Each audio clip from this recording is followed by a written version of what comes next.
In the last set of slides, we noted that Charter 77 didn't set out to be an opposition group. We'll return to that point and examine what it might mean to speak of an opposition or dissidence shortly. Before that, though, it's worth taking a brief look at what Havel has to say about political work and political thought. He addresses these in section 11.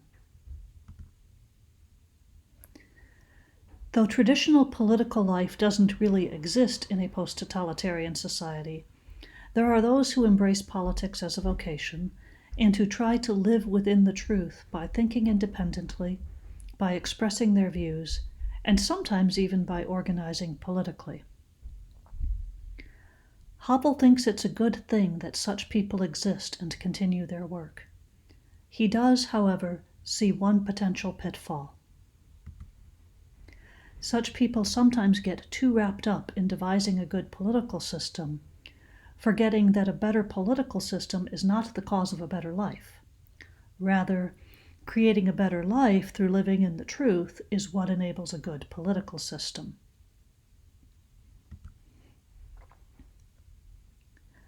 An opposition, which Havel discusses in section 12, looks far different in a post-totalitarian society than it does in a democratic society or a classical dictatorship. In a democratic society, opposition might refer to a minority political party. That minority party might or might not be part of the government, depending on the political system. In the US, it might very well be part of the government. In a parliamentary system, it likely wouldn't be. It could also be an organized group that operates outside the formal system. Think, for example, of grassroots political movements that aren't tied to specific political parties. In a classical dictatorship, unlike in a democratic society, the opposition can't directly compete for political power. But whether they operate within the law or outside it, they have a clear political program that differs from that of the regime. It's also possible for an opposition to be engaged in armed conflict with the regime.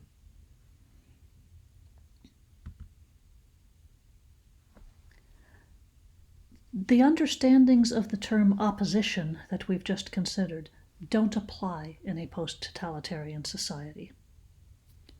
How should we understand it then? In one sense, it's sometimes applied to people within the power structure who have some differences with the leadership. Sometimes they have some minor differences from those with the most power. Sometimes they simply want more power themselves. In another sense, it's simply everything that threatens the post-totalitarian system in the ways we've already looked at. It arises from efforts to live within the truth. Charter 77 was an opposition in the second sense. It had no political program to present. It did not directly seek to overthrow the government. Yet the government of Czechoslovakia saw it as a clear threat and treated it as an opposition. Now, many signers of Charter 77 rejected the opposition label for a variety of reasons that Havel mentions in section 12.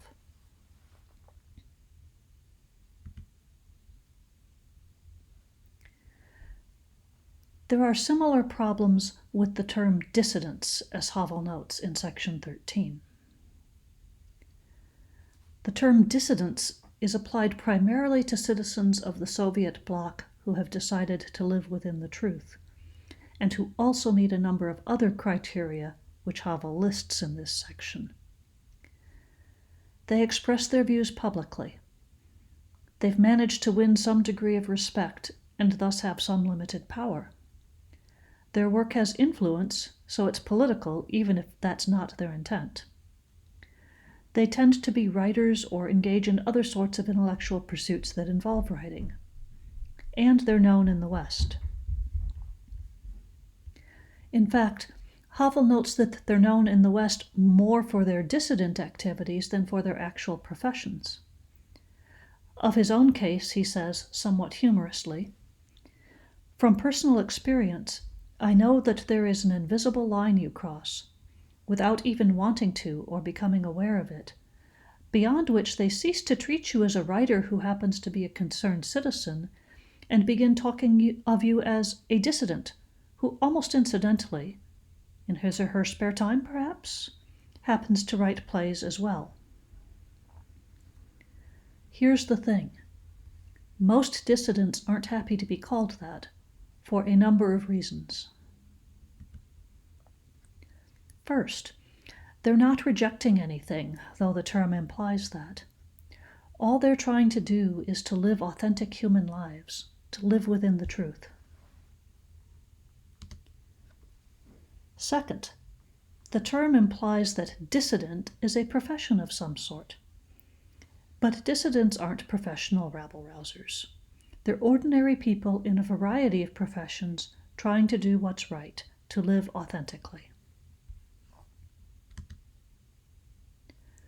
Third, the use of the term suggests the root of the conflict is some interest that the dissidents have as a group. But the root of the conflict is really their efforts to live within the truth. And the desire to live within the truth isn't limited to the so-called dissidents. Finally, naming only a select group as dissidents hides the moral quality of what they do and separates them from other citizens. That last point is especially problematic. Using Charter 77 as an example, Havel says, "And did not the well-known dissidents unite in Charter 77 after they had been brought together in defense of those unknown musicians? And did they not unite in the Charter precisely with them? And did they not become well-known dissidents precisely because of that?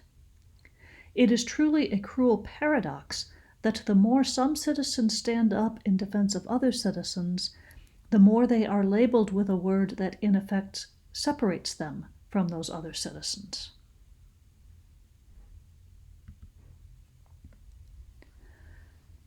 So we've seen that both the terms opposition and dissident are problematic for Havel.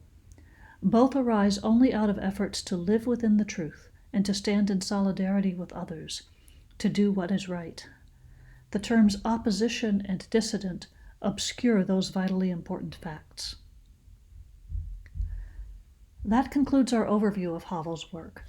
For class purposes, you only need to be familiar with sections 1 to 13 of The Power of the Powerless.